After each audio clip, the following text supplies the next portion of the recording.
আমি আজকে আপনাদেরকে দেখাবো কাকলা মাছ কত বড় হতে পারে। এর আগে আমি একটা রিল ভিডিও করেছিলাম, সেই ভিডিওতে আমি দেখাইছিলাম মাত্র 1 কেজি ওজনের কাকলা মাছ, কিন্তু আজকে কিন্তু তা না। আজকে দেখাবো আপনাদেরকে আমি প্রায় 5 কেজি আর কি বেশি হতে পারে এরকম বড় কাকলা মাছ আমি আপনাদেরকে দেখাবো।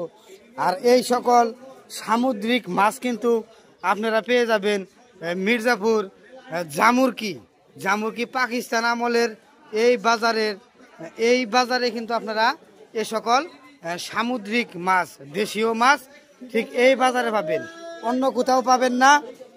তো যারা আসলেও এরকম সামুদ্রিক মাছ পছন্দ করেন তারা কিন্তু এই মির্জাপুর জামুরকি বাজারে যদি আসেন তাহলে কিন্তু এই মাছ আপনারা পাবেন।